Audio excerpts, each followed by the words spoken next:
What is up? We are live. Thank you for popping in. Steve will be here in just a minute. We're going to say hi to the chat, then we're going to hit the intro, and then we're going to get into things. We have Pepper Tony here. We have Sweet Leaf here. Welcome, JT. This community is awesome. We all support each other.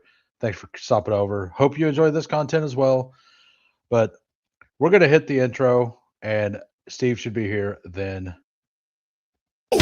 Hey, we're grinding through the torment. High volume, no management. Taming souls in descent. Grinding drafts through the abyss, no rest in our veins. Feel striking like lightning, flooding endless pains from late season voids. He's dropping all the flames. Best ball legions unite, shattering the chains. Old school RB stacking fury, derailing trendy trains. Who is commanding the storm etched in our brains? Who? Hey, thunder in the names, claiming all the kills.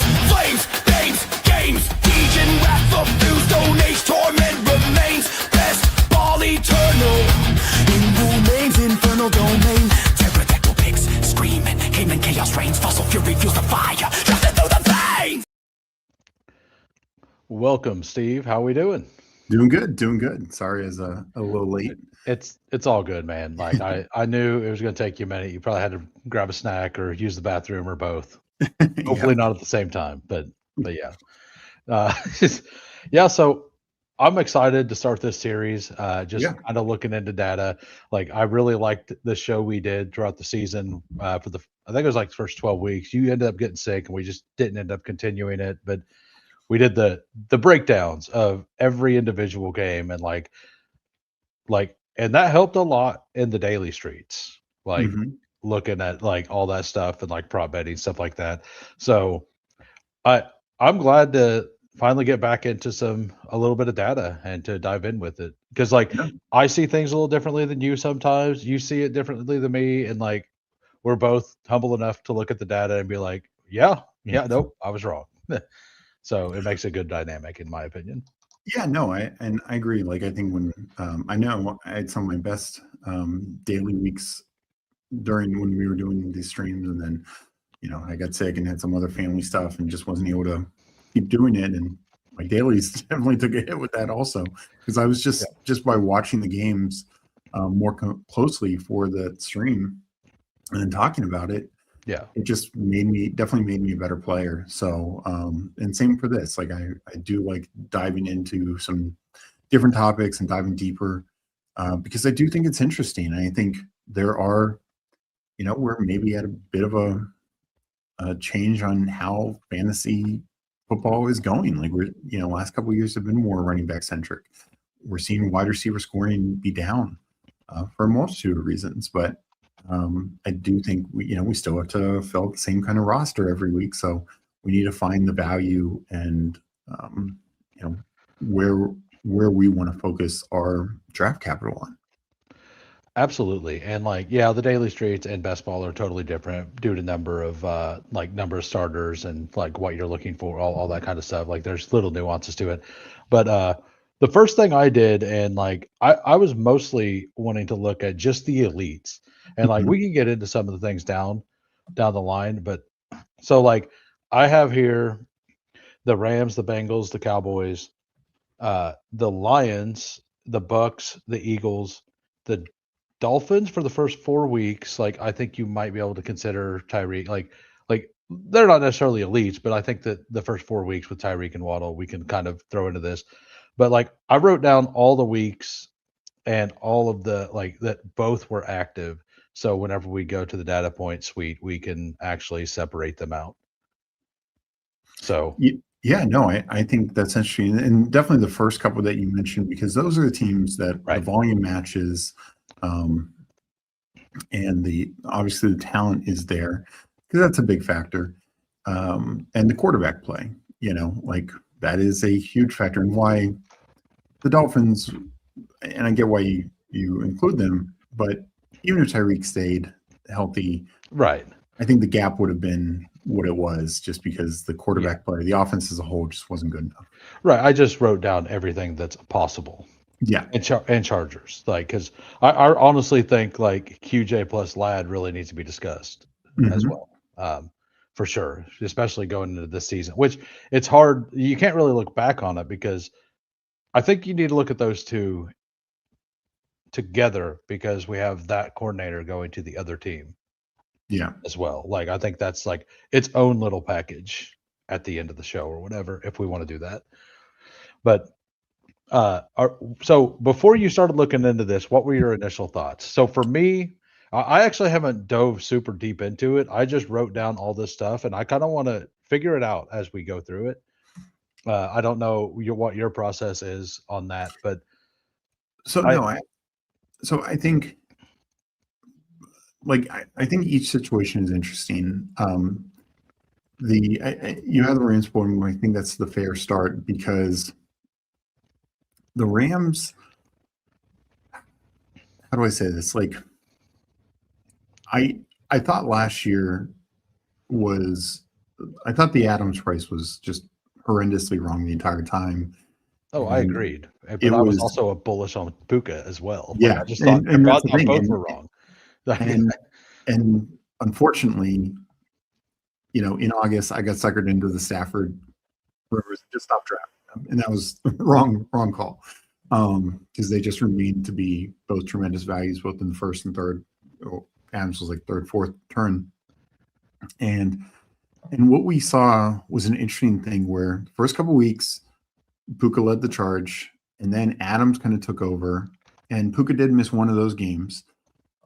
But then Adams gets hurt, and Puka just goes nuclear. Right. So, like, right here, this perfectly explains this. This is Pro Football Focus's weekly finishes. Up top, number one, Puka. It won't let me sort, or maybe it'll let me just sort by. Oh, it will let me sort just by the teams. So give me a minute.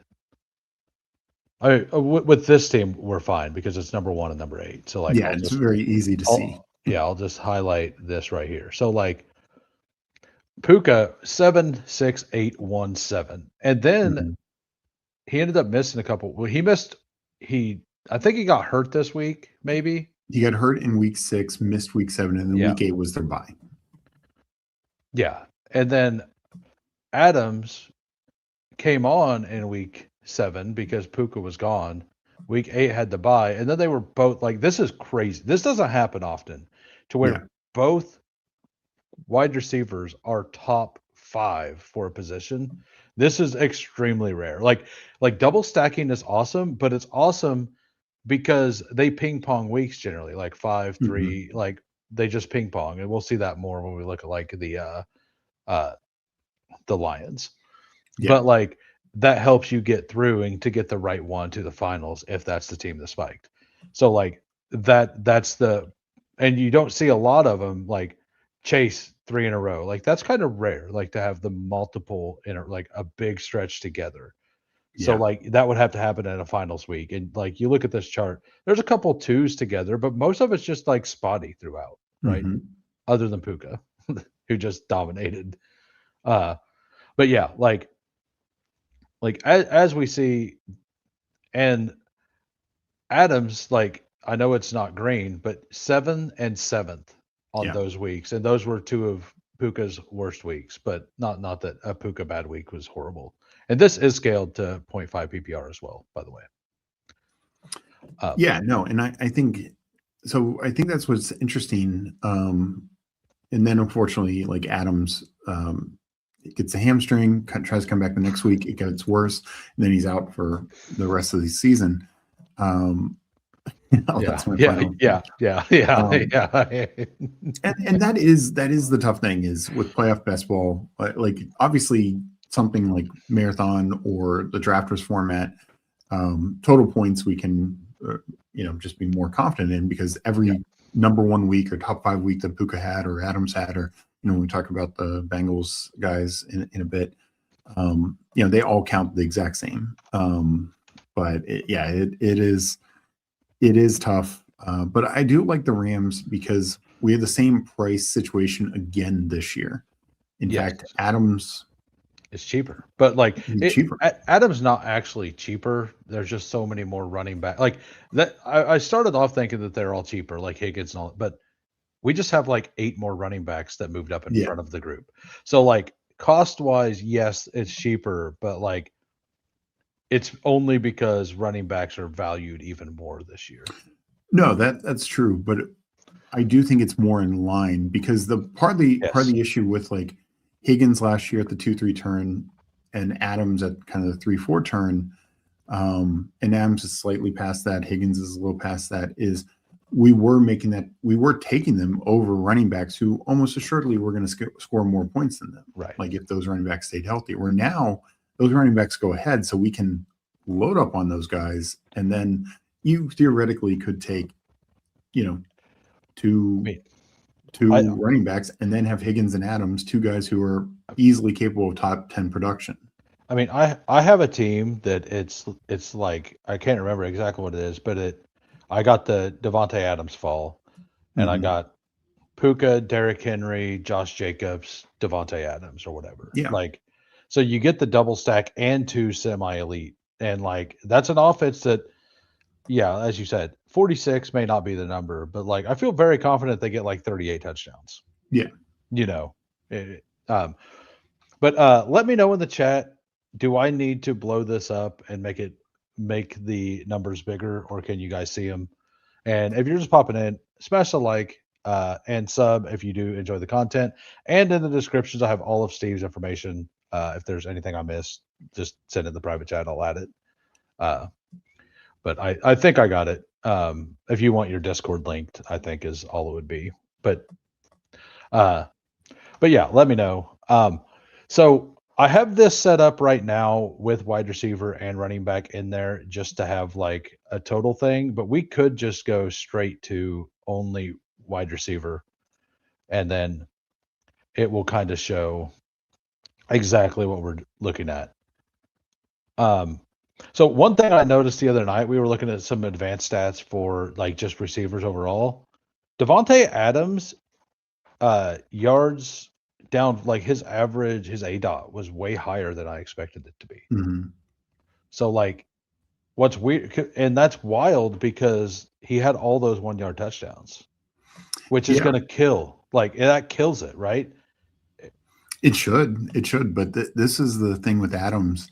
Yeah. Is on a number of teams, Adams would be like that, what he was in the red zone, but just that across the field, like just the chain mover, get those 5 to 10 yard catches. But with Puka, that's Puka's role. Like that, Puka's just so good at that. Right. He's Stafford's go-to anytime there's a hot, pressure. It's like, okay, where's Puka? Let me just throw it up to him. I know he's going to do this little, 5 yard out, and then he can, maybe get an extra 5 yards on his own. But no, this is what's interesting with the Rams is these guys are so talented. I mean, just about every other team, that's a couple other we're going to talk about. Yeah. Adams is the clear one. Here, it does get tough because with the missed games, like obviously the target share then becomes right. Well, yeah, this sample has all that removed because it's going weeks 1 to 6. Oh, okay. 9 to 15. I have all of that stuff wrote down. So whenever I have the Rams and the Bengals already prefaced, and then like while you're talking, I will switch back and I'll do it on the other ones. Okay. I have the Cowboys, the Bucks, the Eagles, the Dolphins. The Lions had 0. Like Amon-Ra and J-Mo both played all 17 games, which is wild. Yeah. That's wild. Especially since Amon-Ra, like, second quarter of Thanksgiving, like it looks like his ankle is bent the other way, and he just comes back next week. Yeah, exactly. But so this is removing all those. Okay. So good. Like this is just I that's the one thing I did look at ahead of time is I want a proper sample. I want the actual information. So we have a question here. Dallas Goedert had 11 touchdowns. Where have I been? Where have I? So I'm just going to kind of read off some of these things. They both basically had the same amount of routes at 75, 77, 76%. Air yards, Devontae Adams actually had more. His ADOT was 13.8. Yeah, that's a big gap. Over 3.5 yard gap is huge.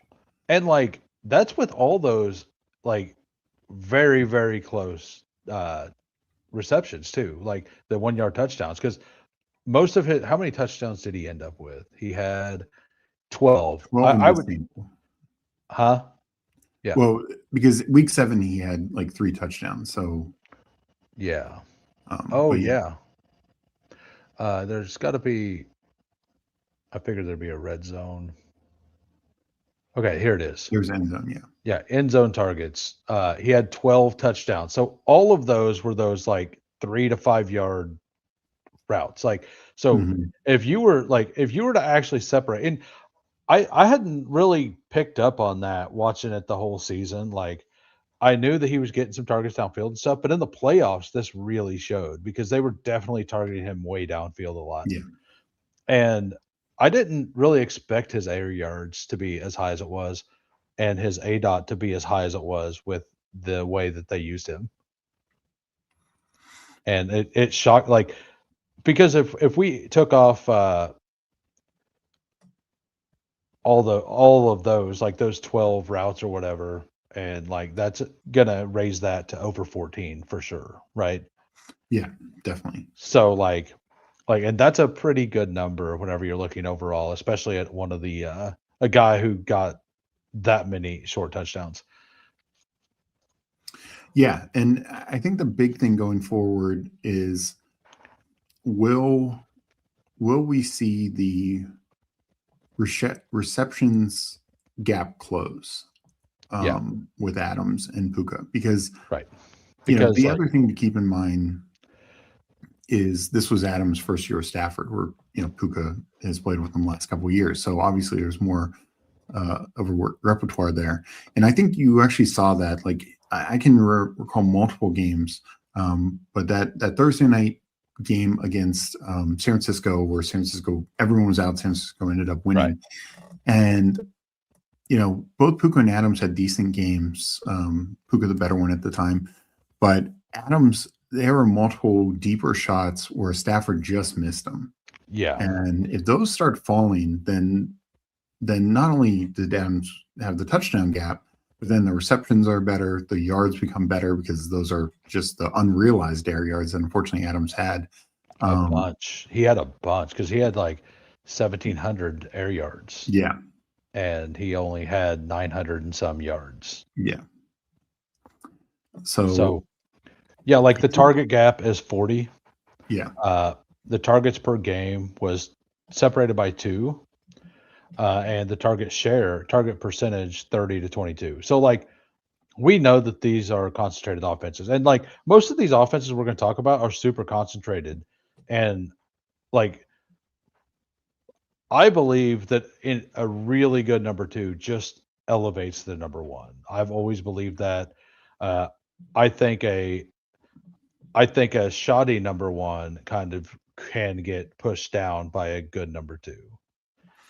Yeah, and I think that's the other thing is these number 2s that we're talking about, even like some of the you know ones like where maybe the whole offense wasn't as good, like say the Eagles. Right. Like Devonta Smith is so much better than you know a large percentage of wide receivers in this league. There are more than a handful of teams where he's the one. Same with JMO, same with you know Waddle. Just you know the offense was terrible, but and it's like that's an important distinction to remember is sometimes drafting number 2s, definitely when we're talking like Adams, Pickens, Higgins, and JMO to a slightly lesser extent, like we should treat that as we're drafting a number 1 because particularly in the offenses that, like you said, they're condensed, these high volume passing offenses, there's so few of those left out there right now. And yeah, you know, I do think it helps the number 1 as well because yes, the number 1 is still going to get more targets. We're going to see the same thing when we look at Chase versus Higgins. Dallas is a little different, but right. Dallas is interesting. I know that. Yeah, Florida only got in there and messed some things up. He did, which is great for him. Like it's good for the offense overall. Like as well. And the Rams are also interesting because they changed the way their philosophy was. Up until this year, they were in 11 personnel, just an exorbitant amount of time. And that's why we were taking guys like Tutu Atwell in the 18th round last year and stuff like Right. that, because I mean they gave him 10 million and it was like, okay, like he's going to be on the field. Well, he wasn't. They went to a 12 personnel Right. majority of the time. And honestly, that's why if you go back to Add ins. well, you can add that, but the routes run, Adams actually leads in routes run. Yeah. Because I did see that. and a lot of times when they'd go into 13 personnel, 3 tight ends on the field, they preferred Adams out there over Puka. Yeah, and it was a time that Puka got to rest. Like they did that. I think they did that intentionally to let Puka rest. Like if we look down here at the, it wasn't like a lot. It was in this sample size. It was by nine routes out of 450. And what was interesting, early on they chose Adams over Puka in that role, and then late, and I think some of this was like playoffs, it was Puka over Adams. When they go 3 tight ends in the playoffs, it was Puka over Adams. Now some of that was Adams was coming back from the injury, so I do wonder how that is sticky going forward. And who knows? Higbee's a free agent; they might not go into 3 tight ends near as often next year. And the thing I was going to say is like Puka had 700 more yards, but he also had 450 more yak yards. So like most of that was just yak. But that's the also like if they were targeting him downfield and on the end zone, you can't get yak on those generally, right? Yeah. So like it all kind of lines out to making more sense. And like I think that in this scenario specifically, like it does kind of prove, like for at least for this one, it does look like the number 1 is assisted by the number 2.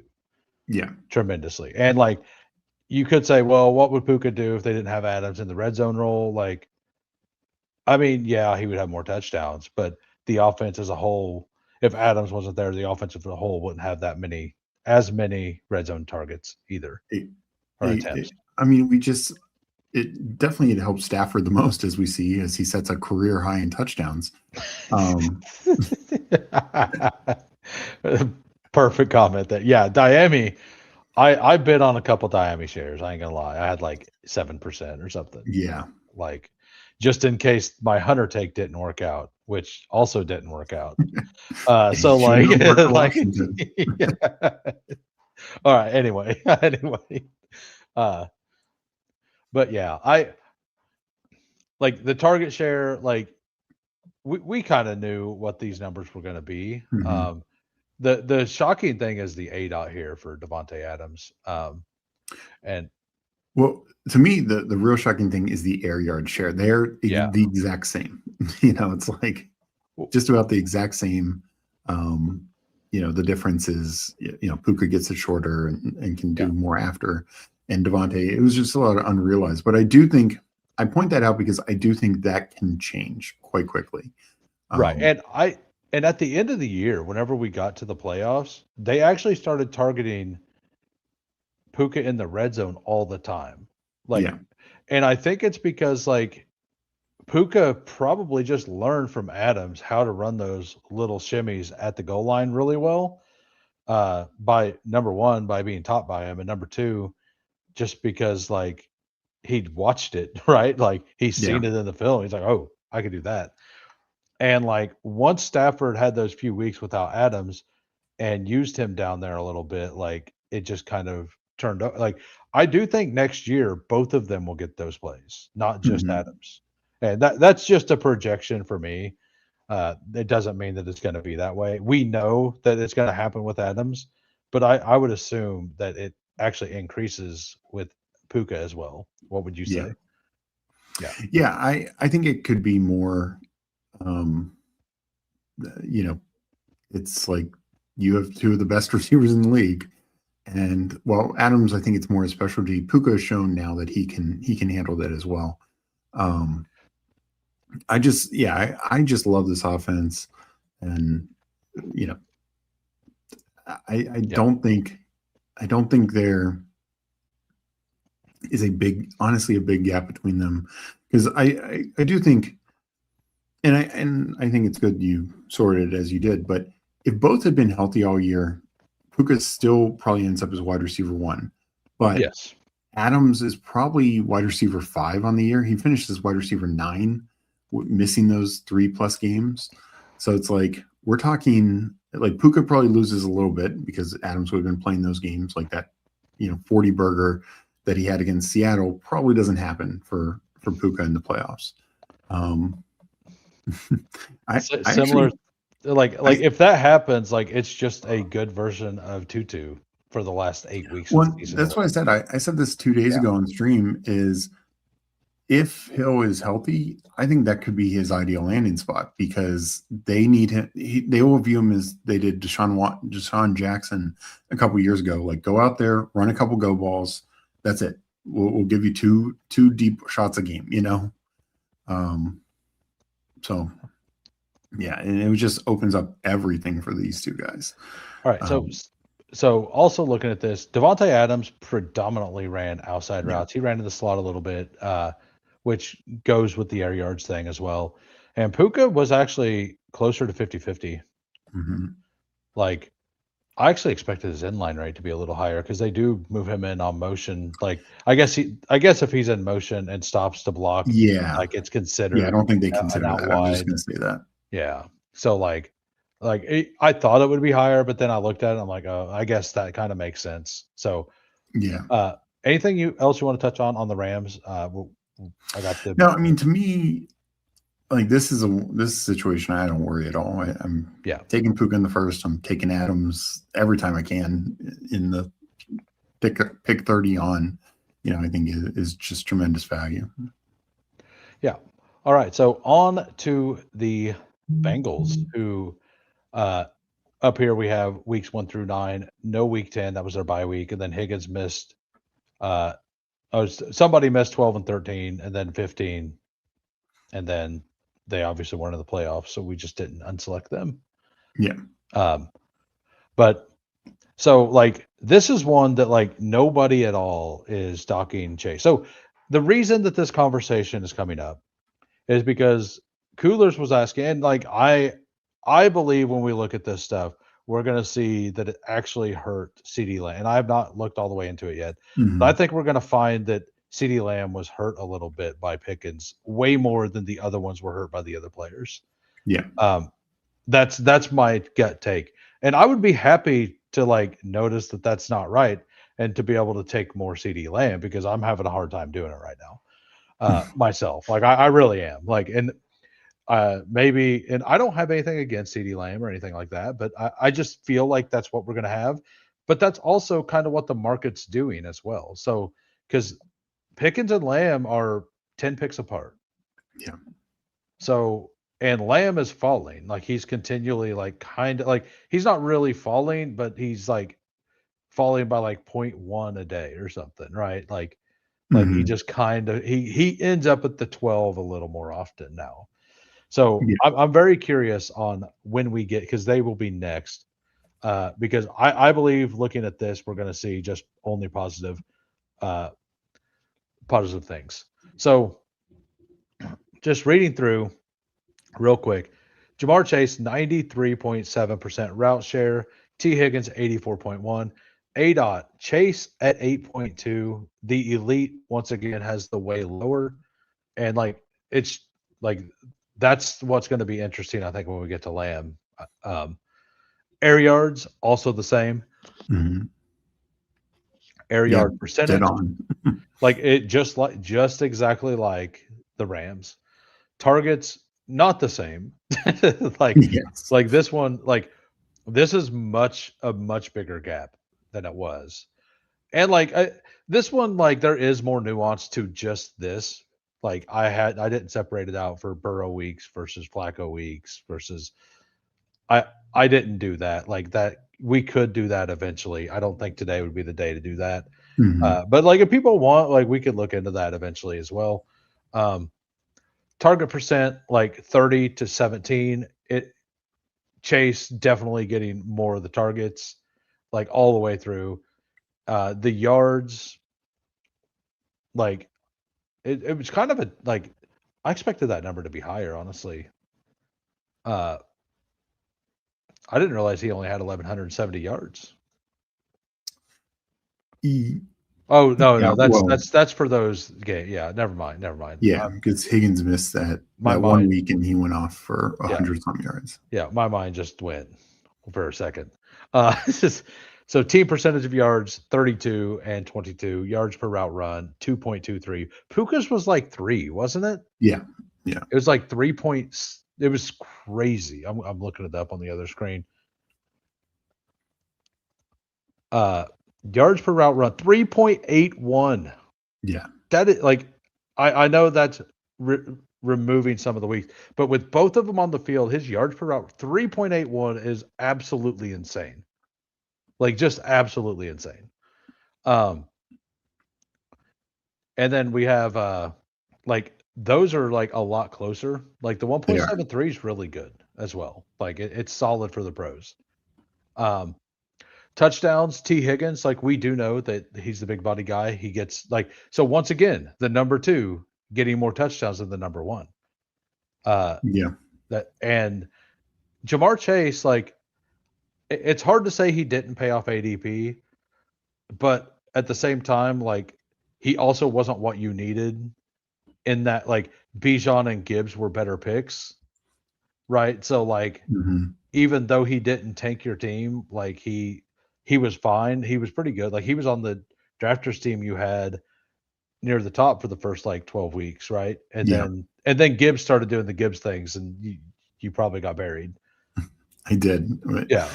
no, and no, it's like Chase was really good. And what I will say is, of all the teams we're going to talk about, and there is the big caveat here of you essentially had 3 different situations: the Burrow, the Flacco time, which is still Yes. pretty good, but then the Jake Browning. And I actually think a lot of this, unfortunately, is the Jake Browning time does matter a lot because Chase still had some usable weeks in that time. They both had like the Packers game. They both had a ton of garbage time points in that game. Was the Packers game or the Packers game? But Chase had more, so it's just one of those like, just it's so tough to fully separate just because there's so many nuances to this. And then when Burrow came back, like Higgins missed time, Chase got suspended the 1 week for quitting, It's definitely not an exact science. Like Yeah, this is not. Like and the Cowboys are kind of the same way because CD Lamb came back and he wasn't really 100%. Yeah. Like and you could tell that and they changed up their offense at that point as well. But which we'll kind of see when we look at the far end, I think. So like Jamar Chase lined up out wide a lot more than I would have expected. And Yoshi Voss like got all of like so way more of the slots. Like I did not expect that to be a thing. Like Yeah, this is the tough thing about the Bengals offense is, I mean, obviously Chase and Higgins are 2 great outside receivers, but we do generally like to rely on a receiver like a Puka, like ASB, who we'll talk about shortly, who Lamb, who we'll talk about also, who get a lot more gimme slot targets because those are like 3 points, especially on full PPR. Like on especially on underdog, full PPR, yeah. but it's also like just it helps your floor. I mean, this is why Zay Flowers was able to hang around, is because he gets those layup targets. Nothing wrong with it, but it's just like, unfortunately, those go to like Yoshivas into the Bengals offense too often. Chase gets the most of them, but not towards Yoshivas. Yeah, so like if we look at Yoshi, like he had only 28 receptions, 48 targets. So like in that time frame. So like it's not like he's out there demanding a bunch of targets because he's in the slot, but he's taking the ability for the elites to exponentially grow, like fantasy wise, right? It's just those gimme targets that exactly we ideally look for in today's fantasy football. This is not 10 years ago where all we're caring about is Randy Moss and Calvin Johnson and these outside X's. Like we like these guys who get in the slot and get these gimme targets. Now Chase gets a solid percentage, but it's lower considering the other alpha receivers we're going to be talking about. Well, like Puka was like near 60%. I think it was 64%. I've already put in Cowboys on the other. I have 2 tabs open. I don't have a third. But so let's go over here back to this, and we will filter by the Bengals real quick and compare there as well. So like this is why I don't think like this is good for both of them, right? Like Higgins, the 26 is fine, the 12 is fine, the 27 is fine. Like they're usable weeks, right? Like the 15, the 20, the 35 might be, right? But like he had 2 top 5 weeks, and Chase just had a ton of awesome weeks. Now, the weeks you got to remove. It's 2 through 5, I believe. No, it was weeks 10, 12, 13, and 15. And 2 through 5 was the Browning. That was the weeks. Yeah, those were the Browning weeks, the 2 through 5. And like those, like removing, like, yeah, that removes it there. Because the Browning weeks, like, I remember he came in at halftime and Chase was having an okay game. And then he miraculously threw one awesome ball that Chase caught way down the field. Yeah. You remember that? That's week 2, yeah. Yeah. And then it was bad after that. Yeah. And then Flacco showed up, and it's like, I actually like Jamar Chase is the best guy in the world. I love Jamar Chase, right? Like it's just week 5 was still Jake Browning. That was the Packers Okay. game. That was also the garbage time game. Okay. And Higgins got a touchdown there, also finished as a wide receiver 33. But Chase got 2 touchdowns in like the fourth quarter. I mean, it was just ridiculous. Oh yeah, I remember now. And then I believe Flacco came in week 6. That was the Seahawks game, or not Seahawks. Yeah, and then Chase is 5, 1, 9, 18, 16. Like it was what 13? Yeah, it was week 13 after the bye week that Joe Burrow came back, right? Like it was the Thanksgiving night game, right? Yeah, which is week 13. Yeah. Because I kind of thought that they'd push it to week 14, but Peppertoni's like, Joe Burrows wants to beat the Bengals or wants to beat the Ravens. So like he's gonna play. I like that could make sense. So like once again, like we're seeing the spikes kind of happening alternately, which gives you a reason why you want to stack for the playoff weeks. But it's also why you don't want all of your teams to be stacked, because it's also making sure that like your first or fourth round capital is not going to produce in those weeks as well. Yeah. Like, so, and it, to me, it's more of a shout out for like total points. Like, do you want, like, if you have the elite offense, like you basically only have 5 weeks throughout, or 6 weeks throughout the whole season that like you didn't have a top 5 receiver if you stacked. Yeah. No, I mean, that's very fair. And there, it's also more palatable to have like 9 and 27 or 18 and 2, you know. Yeah, it's pretty bad week 1, 77 to 50. Don't understand. And that was with Burrow. I mean, yeah, that was against the Browns, who at the time had a good defense.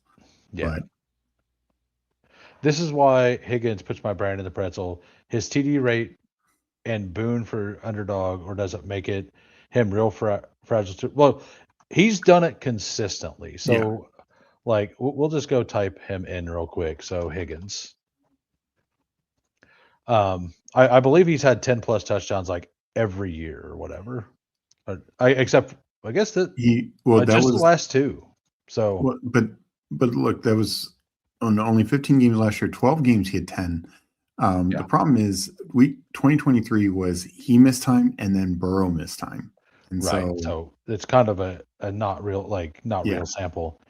And then 7, 6, and 6. But like I remember this year he had 1,300 or he had 1,000 yards both seasons, and like he only played 14 games this year. So like, and obviously both of these were with Chase, right?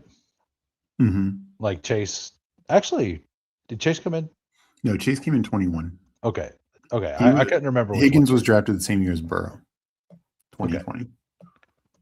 Yeah, so we'll go back to the advanced stats here.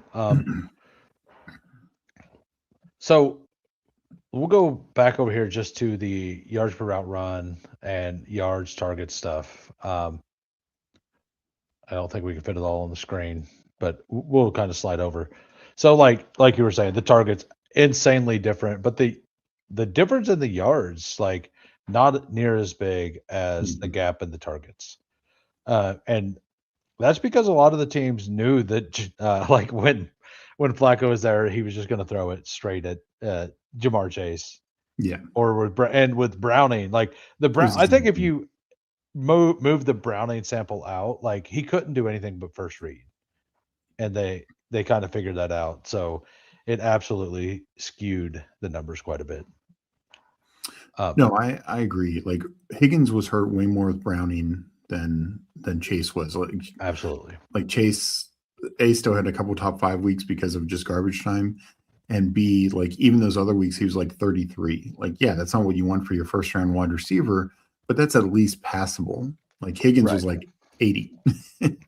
All right, so we'll go to the end zone targets, and once again, the elite getting a lot fewer inside the 20 targets. Or he got 19, but like end zone, T had 12 and Chase only had 6.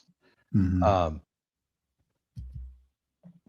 So no, I think that's the key for Higgins, and that is how, like, he's never going to get as many targets. Chase will always get more targets when they're both on the field, but to me, I feel better about Higgins. Like, I feel really good about Higgins. I mean, he has had injuries a number of years, but when he's healthy and when Burrow's healthy, with or without Chase, Higgins is a top 10 receiver. The issue is, of course, Burrow's missed time. He's missed some time. But, we're getting him as wide receiver 15 or 16. So there's enough upside there. And we've seen like that's not just like he's a top 10 receiver because he just is such a strong floor play. He's got a good floor, but he does have spike week potential also. Yeah, and as we see, I forgot to mention this on the other one, but first read target share 39% for Jamar, 39%, and Higgins 24%. That's 60 or 53%, right? Basically, 52, 60, yeah, 63%. Yeah. Carry the one. And what is interesting is, who's third in that list is Mike Gesicki, who missed a ton of time. And historically isn't supposed to be good when Higgins is playing. Yeah. Right? That's the thing everybody says.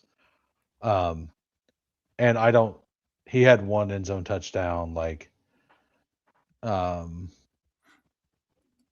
only had 242 yards in that time. He missed a ton of time. Yeah, he probably missed a bunch of that as well. So you mix him in, he's a great player. He just goes next to clear wide receiver ones.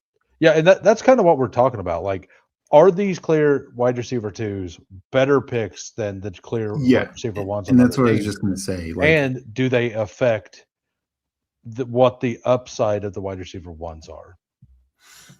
Yeah, and that's where I'm at because, and I just talked about it on my show as well, is I do think afterwards you do have a pocket of actually interesting wide receiver ones.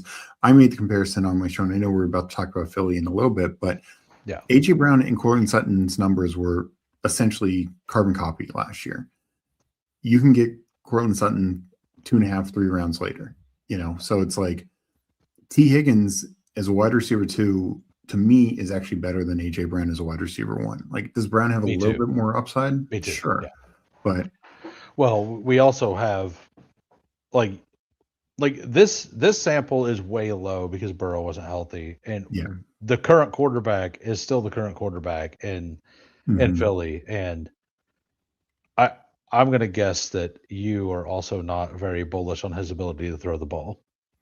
I mean, I don't think he's awful, but he is very like, when he's off, he's so off, and it's like the whole day. And I mean, last year was also frustrating because their offensive system was just horrendous. Yeah. But and I just threw A.J. Brown out there just because I mentioned him on my show. But there's other quote unquote number 1 receivers in that range, in the Higgins is going around ADP 30 right now. There's other ones in that range. Tedero McMillan. Like, look, I like betting on young receivers, sophomore receivers, but I think Higgins is more likely to outscore McMillan than vice versa, particularly in a point per game or like a per game standpoint.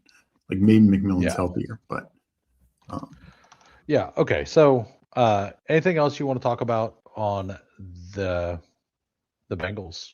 Anything no, you want to I think those were a little bit more straightforward. This one, the Cowboys become a little bit more interesting. All right, so let's start with the spike week stuff over here with the Cowboys. Pickens just bodied him, but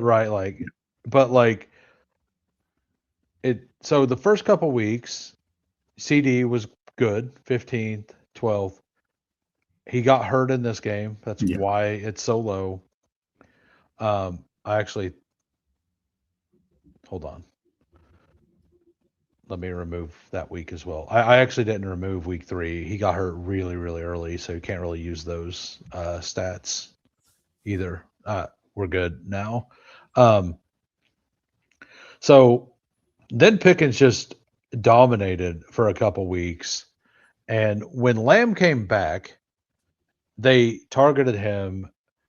And I think, we're going to look through all of it, and then we're going to separate all of it for just week 7 and on.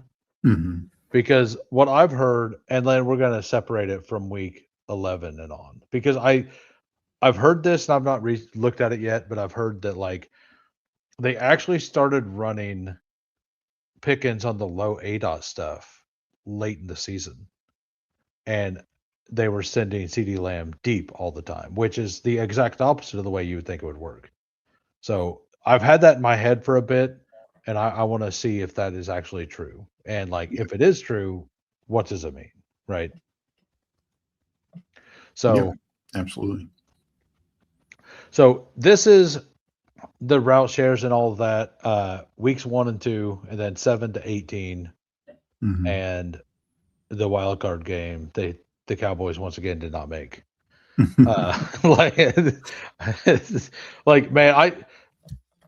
for the longest time, Kansas City was the second longest team to not be in the playoffs from 90. I think it was 98 on to 2000 until Alex Smith, 2012. So I understand. I understand. I believe I'll poke fun, but I poked fun at my Chiefs back then too. So it's just fair. But yeah, so where's the target share? There's a target share. 23% to 20%. Ferguson still got 14.1%. So the other ones you've seen that the tight ends were used, but both of them, one of them had about a 30% target share and the other one was a little above 20, right? Yeah. T was 24 and Adams was 26, right? So this is already a much, much different situation based on the target share that Ferguson actually got. I'm going to slide on over and look at first read real quick. If I can remember where it is. It is. I don't know. I'm not really that. There it is right here. Yeah. So CD Lamb 30. So it's literally the same, almost the same, except Pickens has 5% higher. So, and Lamb is 5% lower, right? Well, Lamb is 5%. Lamb's 30%. Both of them are 5% higher. So first read, both are 5% higher. Oh, you mean higher than their target share? I got you. Higher than their target percent, right? Yeah. So, so both of them, Lamb is 6.5% higher at target percent first read, and Lamb is 5% higher, which means that they're double bracketing or something against him, probably. But Ferguson is at 14%. That's about what he was at. So when they get to the other options, it's second or third read every time. Yeah. Which makes a lot of sense. Like you probably want to design your offense around 2 of the top 10 receivers in the NFL. Like if I had them, I would. Seems like a good plan. Yeah, it seems like a good plan. So stats wise, they like during the time they shared, they were basically exactly the same in yards. Mhm. Receptions, Lamb a little higher. Targets, Lamb had an additional 14, 15-ish. What is that number? 17 17. targets. 17 exactly, yeah. And air yards, Lamb. So this kind of leans into what I was hearing, is that they moved Lamb out of the slot a little bit and started using. So he had more air yards and a higher ADOT, which I would not have expected to see.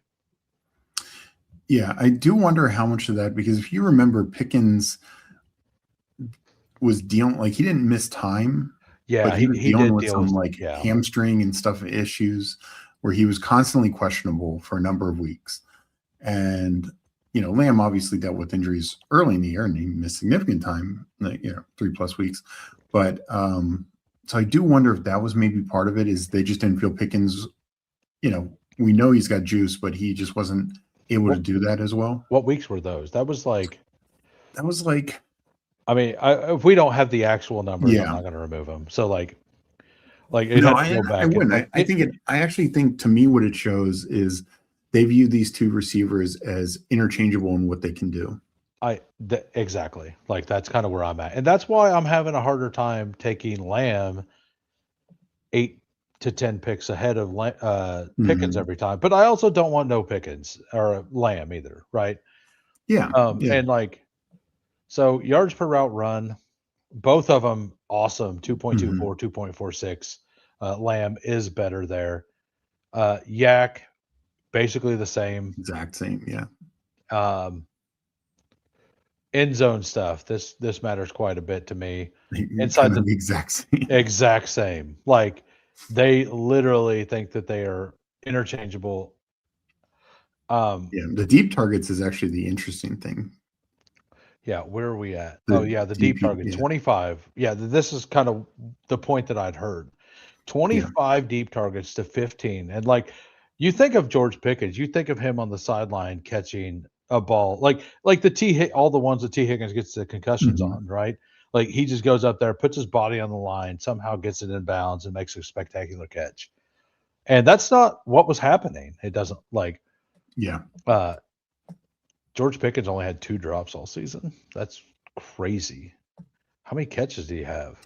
60, 70, 69, 2 drops? He might have had more in the other games where Lamb was right. Yeah. But still, no, it was very impressive. I mean he might have had a 3-drop game somewhere. Like those things happen. So contested catches, I mean, Pickens, GOAT. Yeah. I just wanted to see Pickett's number because he's the GOAT. Once again, the outside versus slot is very interesting here. Yeah, it is, because like with the ADOT stuff, you would think that CD would be more on the wide, right? Well, and this is one thing, and this goes back to Cowboys for a few years, because we've seen this with CD. CD plays about 30% plus in the slot. Is they will do vertical routes from the slot. I mean, remember a couple of years ago, Week 17 game against the Lions, CD hits that 80-yarder for a touchdown. Oh yeah, we saw Turpin do it in Week 17. Do it, yeah. So it's like they don't mind running vertical from the slot. So it doesn't negate them. This is the one area where there is a distinct difference. Like Pickens, they just keep outside. Why? He is just a tremendous X receiver. There's no question on that. But I also think this goes back to your original point. Well, I do think this hurts Lamb's ceiling a little bit. I actually do think Pickens helps Lamb quite a, because we saw 3 years ago, Pickens, Lamb was wide receiver 1. He was the alpha, but they had like Brandon Cooks then and some other guys. Cooks was very serviceable. Yeah, Cooks was solid too. People hated on him, but he was pretty solid. Yeah, he had like 7 or 8 touchdowns that year. He was like Dak's guy to like go get it.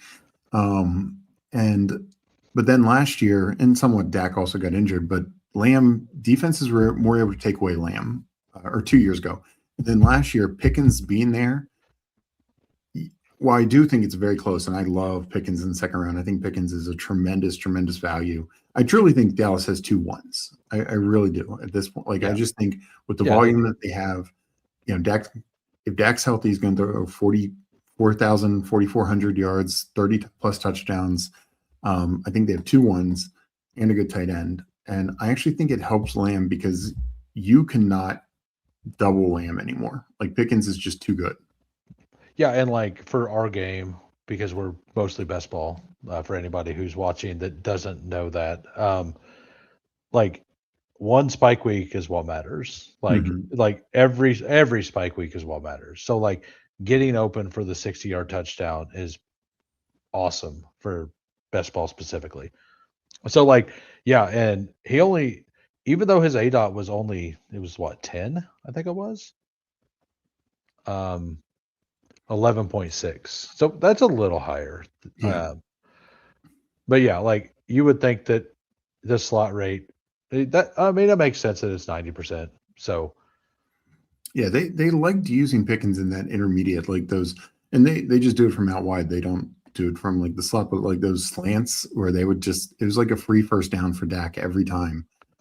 Yeah, Pickens would just run a slant. His body and catch radius is so big. Like, and then sometimes he would take an extra 20 yards because he's so fast also. So yeah, right. I'm with you in the overall. Like Lamb, I think should go more towards the turn, but I actually think Pickens is a mid-second rounder. I think these 2 receivers, what they do, what their upside is in this offense. Now, I think we get a discount comparatively, like on Higgins and Adams, these other number 2s. But just because we don't get a discount on Pickens, I still think he's better than a lot of ones.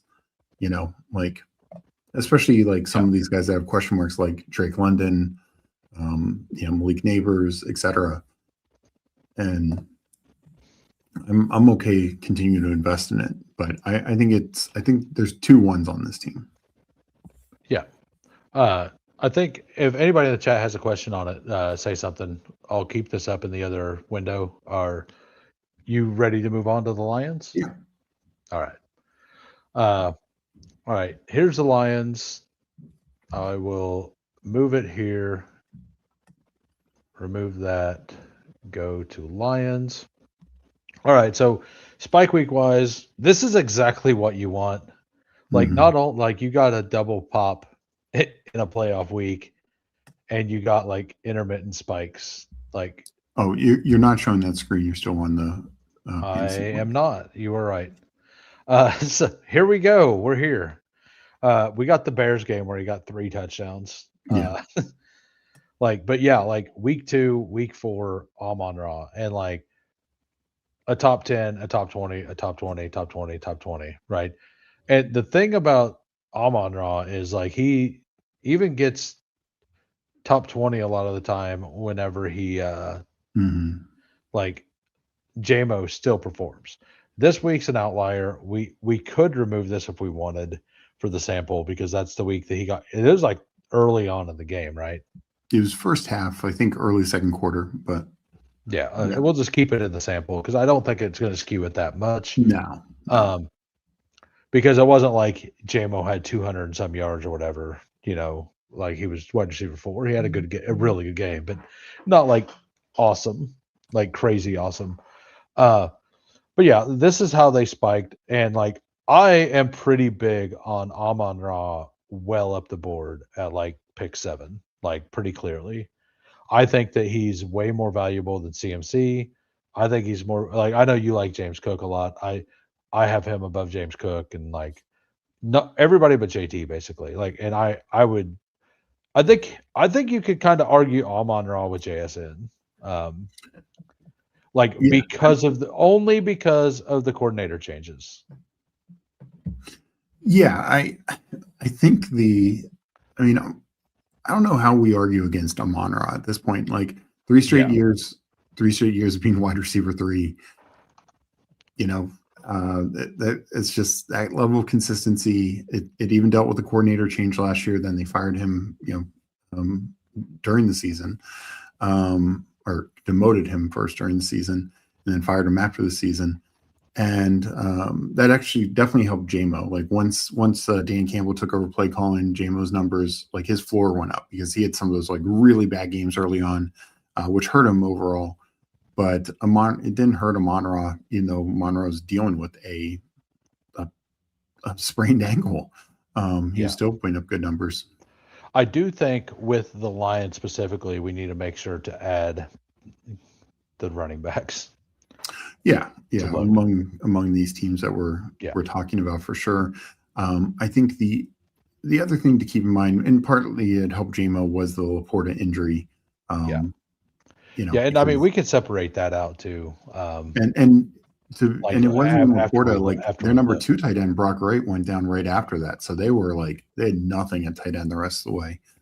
So we'll go through this and then we will go in and I will do everything after week 10. Yeah. And the other thing I want to mention about the Lions and why I love Amon-Ra and I'm still fine with JMO is they're getting what's the coordinator? Zach Robinson. Right. Yeah. And he comes from the McVay tree and all this, and they generally feature the slot receiver that helps Amon-Ra, but generally condensed offenses, right? Like we see them as being pretty condensed. No, I'm sorry, it's not Zach Robinson. Zach Robinson went Tampa. It's Drew Petzing. That's right. Yeah. So sorry, I had that wrong. Petzing features a tight end, so I feel good about Laporta. But I just think in general, they're not going to get away from Amon-Ra and JMO. And the other thing that I personally like about the Lions is Jared Goff, the last 4 years, 4,000 yards. He had 1 year, 29 touchdowns. So it's like 29, 33, 34, 38 touchdowns. It's just super consistent what Goff has done with the Lions. And I think this is why we feel good about Amon-Ra and JMO. Aren't you worried that they're a run-first team? That's exactly my thought. So we'll go back to this chart real quick. So Laporta was hurt really in week 10. Yeah. That's like, you look at all this, Jameson Williams only had 2 games. He 3 of the first 9 games to where he was in the top 50 players. Yeah. And then those weren't even spikes. They were just 10, 13, and 15.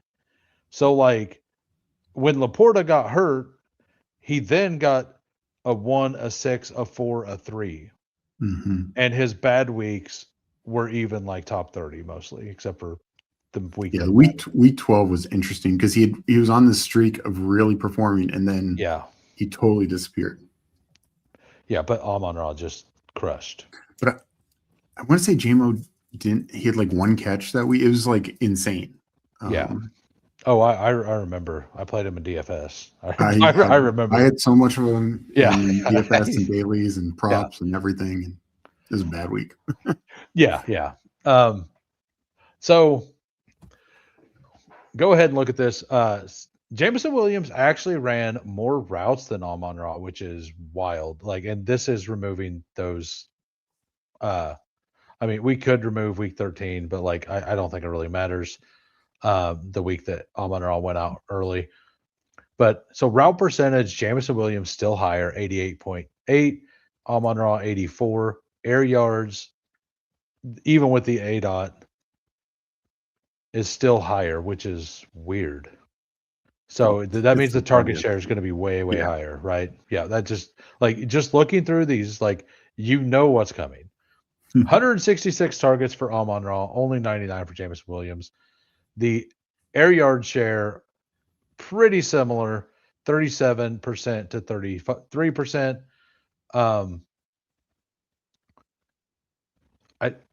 I thought they had where's the ADOT? Average depth of target, like Amon-Ra 8.5, Jameson Williams 12.9.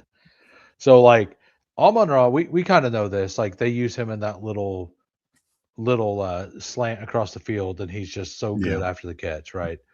But he had 117 receptions to 65 for Amon-Ra, and the target percent, like, let's look at first read real quick. Their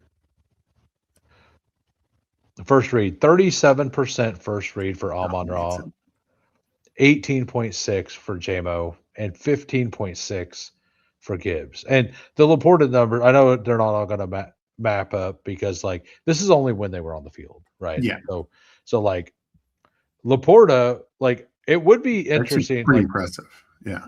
Yeah, like I'm going to do it both ways. I'm going to sort only the first 10 weeks and then only without the like only not the first 10 weeks and see what JMO's shares were. Because I think we're going to see like the reason I'm not taking a lot of JMO, but like he also doesn't when he spikes, it's not like 30 points either. It's like 24, 25 generally.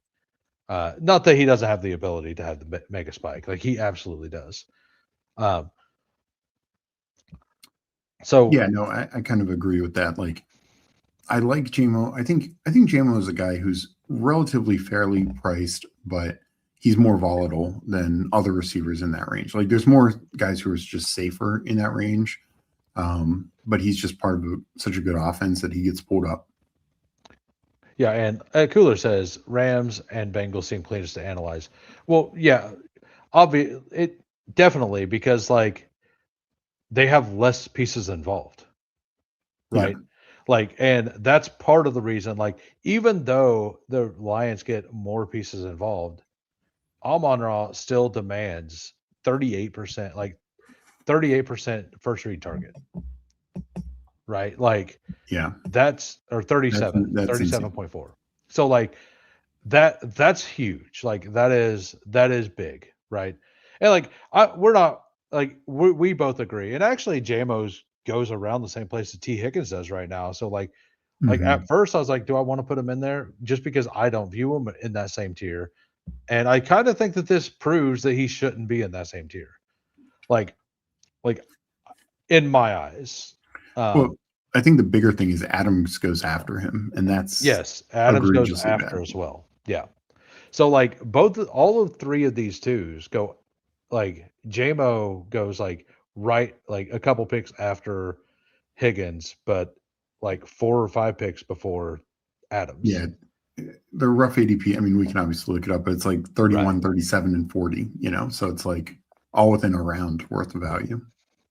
Yeah, and I know some people that are on Jameson Williams stands right now, and I just want to caution them. Like and whenever we look deeper into the splits, I think we're going to see some real scary stuff. Yeah. And Yeah, I haven't done it yet. I just assume that that's what's going to happen. Well, one thing that jumped out at me looking at this, go back to the ADOTs. I think, you know, the Amon-Ra and JMO ADOTs make a ton of sense, but Gibbs at 1.2 and Laporta at 5.7. Now, tight ends and do you still have the Dallas numbers up? I do. What was I just brought it up. Who's Ferguson's 5.1. Okay, so like Laporta is a more athletic tight end than Ferguson, so I could see Drew Petzing because we know Trey McBride has been utilized more downfield, so I could see his numbers go up. And Jahmyr Gibbs, I'd have to look back, but my guess is that's low for him. I mean, running backs ADOTs are always low, but that's probably like Kenneth Gainwell's ADOT. Like I'm guessing Gibbs in other years was like 2.5, 3 ADOT. Would just be a guess. Those I know college and pros are way different, but those numbers line up for like the good numbers with college prospects. Like 1.5 is elite for running backs. Yeah, so let me just look and see. I was just curious. Gibbs surprised me just given his. So this year Gibbs had 77 receptions and 617 yards. Last year he had 52 for 517. It doesn't have ADOT on this site, but give me 1 second. I was trying to bring. Gibbs doesn't usually go downfield to catch the ball. Like, not very often. Like, he's usually just running like a flat route. He can go deep. Like you do. Like he's had some successful plays like down the sideline and stuff, like on wheel routes, but generally he's catching the ball at or behind the line of scrimmage and then making people miss and moving on. Yeah. Yeah. And I guess I was just wondering if he'd be utilized differently. I mean, I know we're both Scatabo bulls, but I'm going to guess if you look at Scatabo, his ADOT is a lot higher because they actually set him like 5-6 yards downfield a little bit pretty often. And he got some targets downfield as well. And he also got hurt pretty early. So the sample size is smaller. So the number can look bigger or smaller. But yeah, like getting all of these people, like this target share, like 17% to Gibbs or 16% to Gibbs, the 17% JMO. Like, are you ready to move on to the just after week 10 stuff, or we'll do? No, I think that's important to look at. We'll do the only when Laporta was playing stuff right now. I have to individually click these, so give me 1 minute.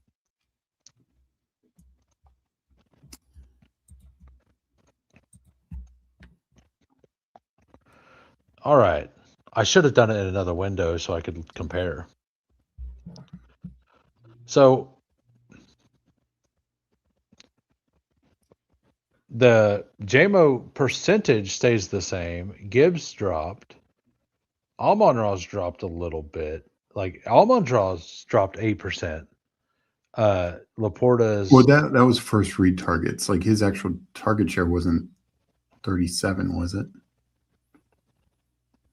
Let's see if I screwed this all up. I did. Okay, we're going to go forward. All right.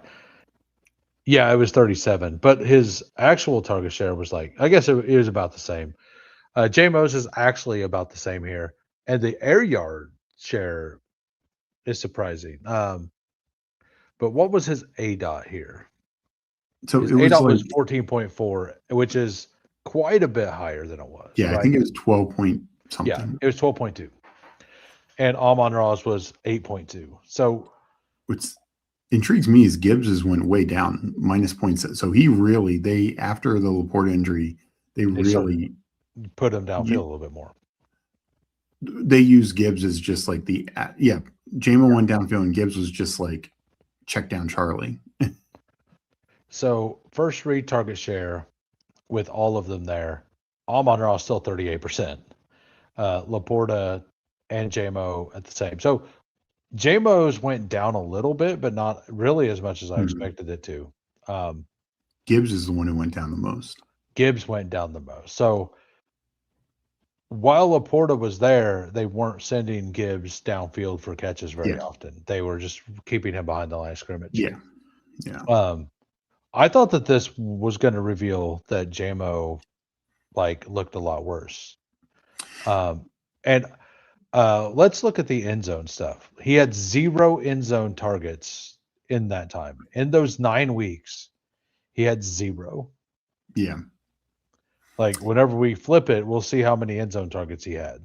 No, it definitely looks like he was pigeonholed into a certain role. It seems like Jameson and Gibbs were very affected by Laporta in different ways. Yeah, for sure. Now let's go ahead and do after week 10. I love the data suite, but this stuff, it just takes a minute. I'm not complaining about it. Tough to it just takes a minute for it. But it's tremendous data. Oh yeah. Well, they have so much data on it that doing every little click, like the website does something. And actually, I might have to redo it again.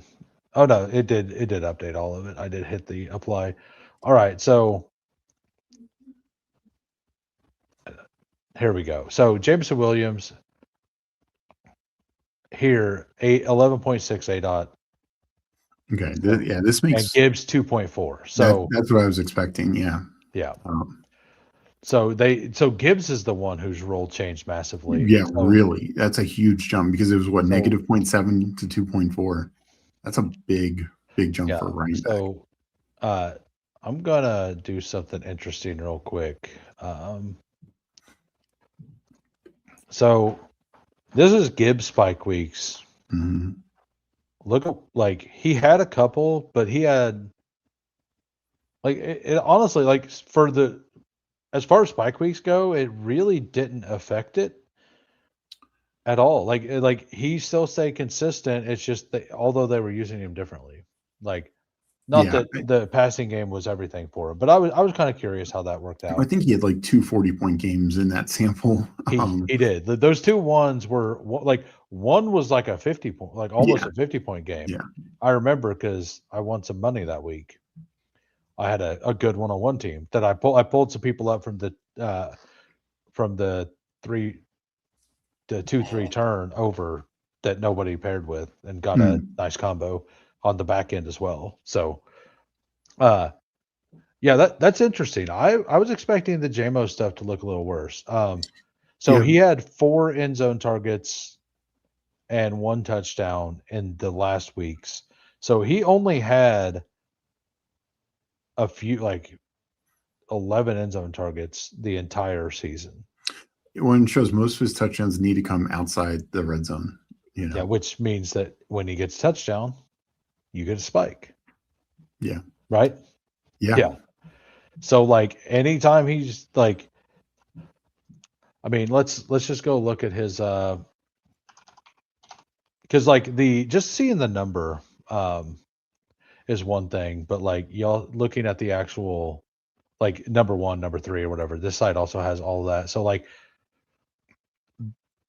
post week 10, he had 23 and then a 19. This is full PPR by the way, so it's a little different. So he had a 20-point game, 17-point game, a 24-point game, a 14-point game, a 22.5-point game. So like he really spiked down the stretch, Yeah. right? And he had a couple early. It's just kind of weird that like they did. It's not like they were using him a whole lot different. Like I thought we were going to see that they did, right? It was Gibbs's role that changed the most.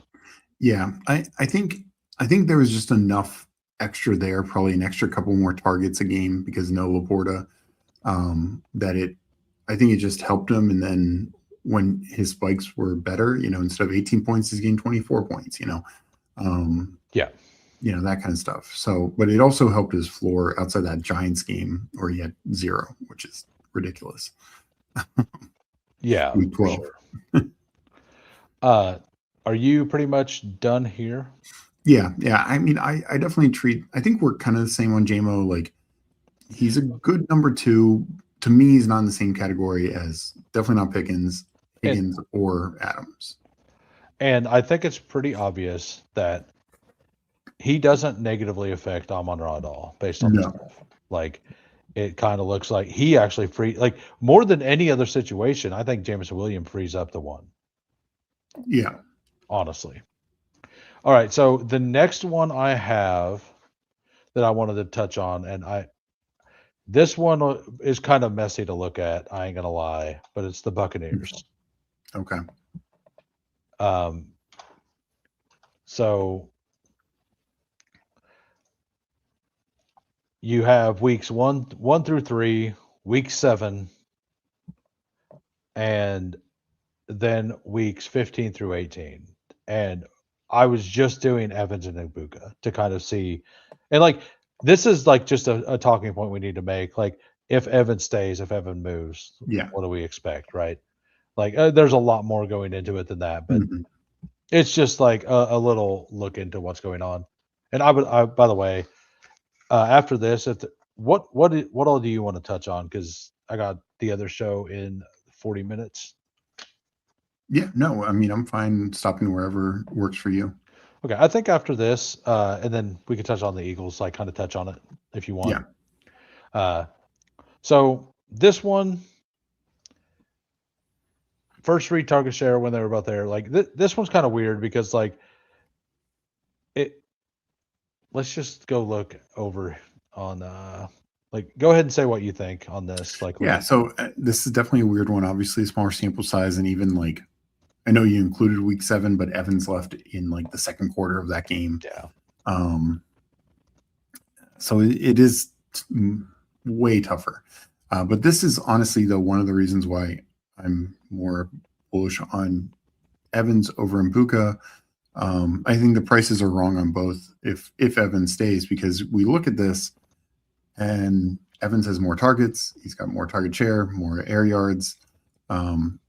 He wasn't coming down with the touchdowns early, which is generally his game. So it's like the one thing that we know he's the greatest at. If anything's going to regress the mean, it's that, like him being a 10 touchdown guy again. Yeah. So that's kind of where I'm at with this split, but it's obviously extremely murky and messy with everything that went wrong with Tampa last year. Yeah, absolutely. So I was bringing up this. So like, it's really weird because like, and this is kind of what I really wanted to show. Like we had the Elite Week one where Evans was doubled the whole time. He had an okay. Evans had more targets that game. I mean, Mbuka just got the 2 touchdowns. Yeah, and he got like the crazy, like Baker just had a couple dots really early in the year. Yeah. Right. That were insane. And then like, this was the big breakout game, I think. Like that one, Mm-hmm. I remember that throw down the middle of the field was crazy. Yeah, that was a 2 touchdown game. I think he had like 26 points. That was the Seattle game, I believe. Yeah. And then like teams were like, okay, well, we have to double Mbuka. And he kind of disappeared like almost the rest of the year, except for week 10.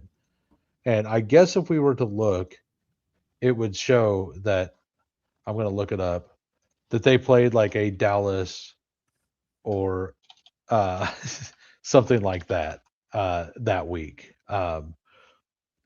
Week 10, was that the was that the Bills game? No. Actually, it was Christian Gonzalez. Not the Patriots game. Like it was the Patriots, but Christian Gonzalez, like he didn't always travel with everybody. Gonzalez missed one game this year. It might have been that game, but well, they say like Player Profiler has Gonzalez listed as the corner. Okay. I mean, like, I trust what they. Yeah. So that's kind of weird. Like, but like Drake London did the same thing, right? But that's because they were lined up. Usually, it doesn't mean that he beat Gonzalez. It means that when he lined up on other people, he probably beat them. Yeah. Right. But yeah, so first read target share when they were both there, 21 to 27%. You want to go back to the other screen? I will. But I think looking at it like you did, like, because at the end there, when Evans was back and definitely not 100%, and yes, at that time, like Godwin was back also, but Mbuka was disappeared down the stretch. And that's why I have a tough time at his current ADP. Right. And like, if he is going to be the number one and they double him, like I'm a little worried too. But Baker was also hurt that whole time. So like, once again, it's a very murky situation. Yeah. So yeah, first read, Evans still got more first read targets, even though like he wasn't 100% the whole time. Mbuka, and like Mbuka was also hurt. Like he got hurt around the time that he started to disappear as well. Yeah. And a lot of people think that that's why he kind of tailed off. Although his separation numbers were never actually good. So going to the red zone stuff, where is it? Right there. It was actually pretty close. Honestly, like I didn't expect to see 5 to 7. Now Evans converted more, but and then the deep targets were actually very even as well. 12 to 14. Yeah, I mean they're ADOT 13.4 to 14.1 when they were both on the field, and the air yards probably almost equal. Air yards actually going to be different. There was a bit of a gap. Where's the air yard? 833 to 659, right there. Oh, right in between. Yeah. So, yeah, that is a pretty big gap, and that was on more targets too. Like there was a lot more targets, which is why, right? So when they were like, although he got a bunch more targets, he only had a couple more receptions. So I think that they're both fine picks. Like I worry about Mbuka a little bit because of that stuff, but like there is still if he was actually hurt, like I I'm going to be like a 6% guy, I think. Yeah, I mean, mine's going to change solely dependent on is Evans back or not. If Evans doesn't come back, then I think Mbuka can pay off that ADP. Are you going to take him above JMO? Because that's what you're going to have to do. The market's going to go crazy. I know. As soon as Evans leaves, Evans moves up 10 spots, most likely, and Egbuka, like if it happens this way, Egbuka moves up, like for sure. And Godwin and McMillan both move up as well. So yeah, I agree. I guess to me, like I'm taking a couple shares now to preface it. I'm taking like one or two now, but I'm more okay waiting because then I can feel confident that it works. My problem is if Evans is back, I think Mbuka's going to have a real tough time paying off that ADP. All right.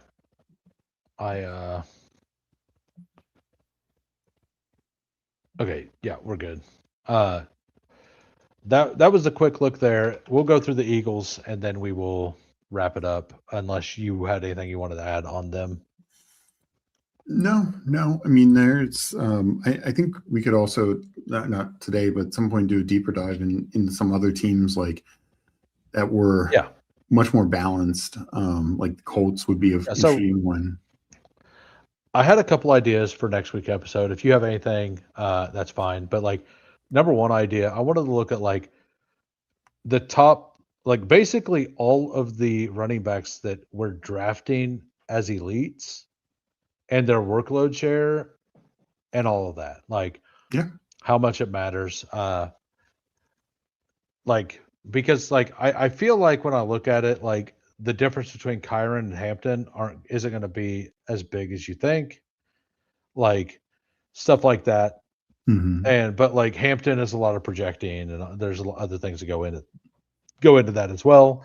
But I think it will be an interesting exercise to look at like all of these that like have perceived pure backups, like the ones I'm wanting to look at for sure are like the Bears, the Bears and the team I just talked about, the Rams and all of the ones that have like two running backs going in the top 100 basically, and what we're doing with them and why is one significantly. It was basically the same exercise for running backs, but then like also look at some things like Hampton to where his share was only like 63% or whatever, which is very close to Kyren's, and why we're taking him higher, stuff like that.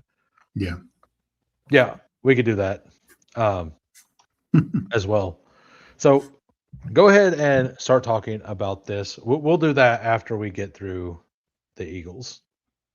Were you bringing up the Eagles? Yes. There it is. Yeah, the Eagles are, I think the A.J. Brown price is wrong. Now, granted, this could just change if Brown is traded and he ends up in a clear situation. At the end of the year, A.J. Brown, was far more heavily involved. But through the first 10 weeks, essentially 10 weeks, it clearly looked like Devonta Smith was the better receiver. I know like the spike weeks for Brown were a little better there, but the lows were real bad. Like wide receiver 100, wide receiver 70, wide receiver 97, wide receiver 70. I mean but that was early on in the season, and I wonder what happened. Like we never really heard. Did Petula get fired mid-season? Because he's the whole season, right? It was. But like something happened with the way they were doing their offense, and at some point, it did start to feel like it was a little more congruent. I'm not saying it was good. I'm just saying that like some things started working when nothing worked before, right? So. Yeah. I mean, I think you had A.J. Brown complaining, and it was like, it's like, hey. That sometimes works. Points. Yeah. Sometimes it works. But no, you look at their numbers and it's like a lot of things are similar. ADOT, air yards, targets, target percentage, catches, yard. Like these are pretty first read is reasonably close, 29. Yeah. This is another team that 34 to 30 essentially is not much. 20% for the time, like other one. Like Yeah. that's basically every snap, like 90% of the snaps almost, right? Yeah. Like you got what 59 plus 34, so 84% of snaps basically. Like 84% of the time, three guys got the ball. No, that's massive. And it's no, I mean these numbers were extremely close. And I know, was there a reason you didn't do week 8? I went through both of their things and it showed that one of them was hurt. Oh, that's right. One of them was. I can't remember which was it. I'm looking at AJ Brown's right now to look, Yeah. see if it was him, because I think he missed more games. He missed week 8. AJ Okay, Brown that missed was week it. 8. Okay. All right. Was that a spike week for Smith? No. I think it wasn't anything big, but I just noticed that He was wide receiver 21 that week. So yeah, I mean he had a solid game. Yeah. I mean that's where we're drafting him now. So wide receiver 21. So to me, I'm much more in the Devonta Smith side just because I think I agree. We're paying a higher freight for Brown, and like the other interesting thing is the end zone targets. Actually, you'd think it'd be favoring Brown, but it favored Smith, I believe, and then I think this offense is better. So if Brown moves on, he actually could move to a worse situation, in my opinion. He goes to the Bills, fantastic. But if he goes to the Titans, back to which would be crazy. but I don't know if that's great. I don't want to so generally I think a wide receiver 1 is great for a wide receiver 2. I do think that if AJ Brown goes to the Ravens, it is kind of a bad situation for Zay, because the one thing limiting Zay is his ability not to get red zone targets. And if AJ goes there, he's just going to continue to not have that. And if they get like Denzel Boston or something, like there's still a chance that like Lamar's just going to trust the guy he's had early on or whatever. If that starts to work, he's going to do it the whole season. If it doesn't work, he'll move off of it, right? But like Likely's gone, all of that stuff. So like I personally I think AJ Brown there would be pretty massive. I think it's a massive negative for Zay Flowers on a ceiling out, like for outperforming his ADP. It doesn't mean that like he's a bad pick where he is. It just means that his ceiling ADP is kind of different. And this is kind of the other issue, or his ceiling outcome. This is kind of the other issue is this is where volume matters. And the Eagles were not a high volume offense. And right. I think their offense was inefficient, which doubly hurts. But the 4 teams that we talked about previously, Rams, Bengals, Cowboys, Lions, they're going to throw, 4,000 plus yards, 30 more touchdowns, especially if you're just projecting like what Burrow can do.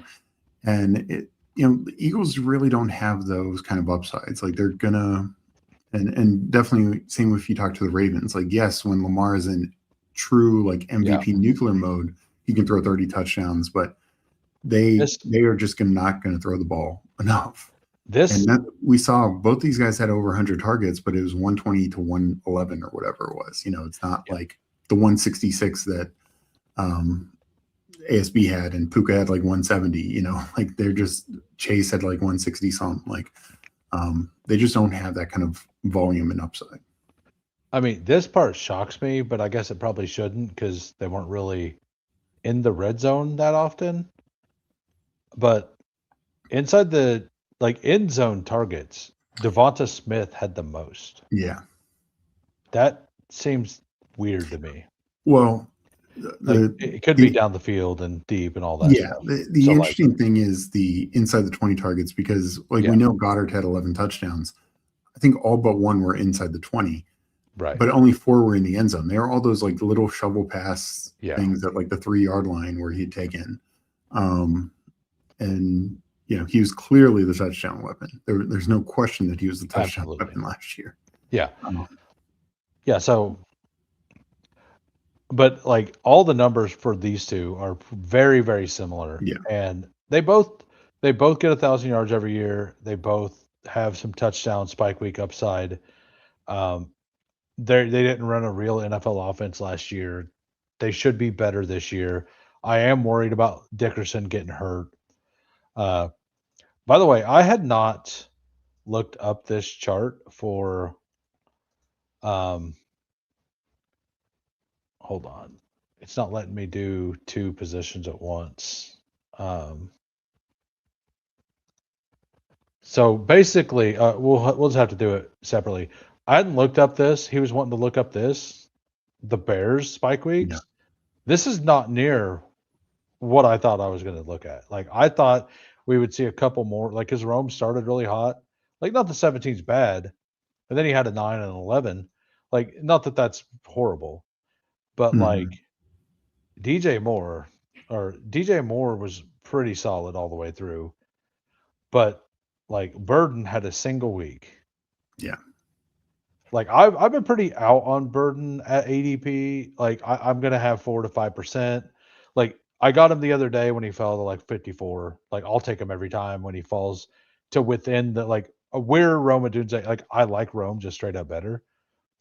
But you look at this, and this is crazy, right? Like no green. Well, yeah. There's a reason this guy's going. Like maybe he's the mispriced one. Well, the thing I will say to Burden is early on in the season, he just wasn't on the field. We're right. You look at, could you go back to the wide receiver portion of this? Yeah, I have to manually flip it. It for whatever reason won't let me. Because you look at, week 10 on, and he was at least a flex play in all but 1 week. I mean, he missed week 16 as well, but week 11, he was 57. But a flex play would be, top 48 receivers, right? So he was at least a flex play in every week. And I understand only one wide receiver 1 week, and then, a couple 25s, which are just outside of wide receiver 2. But I also expect DJ Moore not to be there. That's my guess. And we always look for the sophomore breakout. So, well, right, but like the sophomore breakout, I think is like I just think that with Loveland going within like 7 picks of Luther Burden, I am going to be overweight Loveland, and like if I want a Bears pass catcher, like unless I've taken Bowers, and I don't think I've selected McBride yet this season. I think Bowers should be like a pick ahead of him. Like I know that's not a wide receiver talk, but like so. And if I have Bowers and I've taken some, I won't take Loveland, but like Loveland is one of my favorite picks in the 4th round. No, I mean I generally have a tough time with elite tight end just because there is an opportunity cost here. That's the last year of like starting running backs. It's the start of the elite quarterbacks. Are you saying you want more Cam Scatterboo? Is that what you're saying? But I mean, it just, running back just starts to fall off a cliff. Receiver is still fine. Quarterbacks, would I agree? Like Loveland versus McBride, sign me up every time because again, second half of the year, week 9 on, and like you can cherry pick which week, of course it is, but him and Burden both got hurt in camp, if you remember. So they both started very slow, and then they started to work their way in. I mean, I'm personally a Dunze over Burden. I think you are as well. Yeah, I have them 1 spot ahead. I don't like. And with that being said, like if Burden falls 6 or 7 spots, I'll just take him because he's not falling. Yeah. And the second DJ Moore is moved, he's gonna like shoot up so far, and it's gonna be. And Rome's not gonna move. Like people don't like Rome. They already bet on him, and he failed. They hated Rome last year. Yeah, they hated him last year, like because of the rookie year, and he played hurt. Like he started off strong. He got hurt. He tried to play through a broken foot.